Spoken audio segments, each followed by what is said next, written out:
എല്ലാ കൂട്ടുകാരും സുഖമായിട്ടിരിക്കുകയാണെന്ന് വിശ്വസിക്കുന്നു. അപ്പോൾ കഴിഞ്ഞ ദിവസം ഞാൻ മുരിങ്ങയില പിച്ചിക്കൊണ്ട് വരുന്നൊരു വീഡിയോ ഇട്ടിട്ടില്ലായിരുന്നു. അപ്പോൾ അതെടുത്ത് എന്തിനാണെന്ന് വെച്ചാൽ മുരിങ്ങയിലയുടെ ജ്യൂസ് കഴിച്ചു കഴിഞ്ഞാൽ, വെറും വയറ്റിൽ കഴിച്ചു കഴിഞ്ഞാൽ വയറ് കുറയുന്നൊരു വീഡിയോ ഉണ്ട് കേട്ടോ.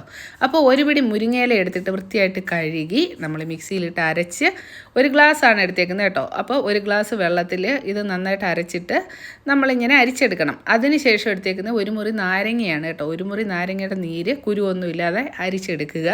പിന്നെ എടുത്തേക്കുന്നതെന്ന് പറഞ്ഞാൽ ഒരു സ്പൂൺ തേനും കൂടെയാണ് കേട്ടോ.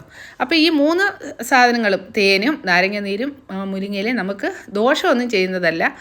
എന്താണെന്ന് വെച്ചാൽ മുരിങ്ങയിലയുടെ ഇത് കഴിച്ചു കഴിഞ്ഞാൽ നല്ല അയണൊക്കെ കിട്ടുന്നതല്ലേ. അപ്പം ഇത് 3ഉം കൂടെ മിക്സ് ചെയ്തിട്ട് ഞാൻ എന്ത് ചെയ്തെന്നറിയാമോ, രാവിലെ വെറും വയറ്റിൽ കഴിച്ചു. അങ്ങനെ ഒരു 7 ദിവസം കഴിക്കാനാണ് വീഡിയോയിൽ കണ്ടത്. ഏകദേശം 6 ദിവസത്തോളം ഞാൻ കഴിച്ചു. അപ്പോഴത്തേക്കും മുരിങ്ങയില തീർന്നു.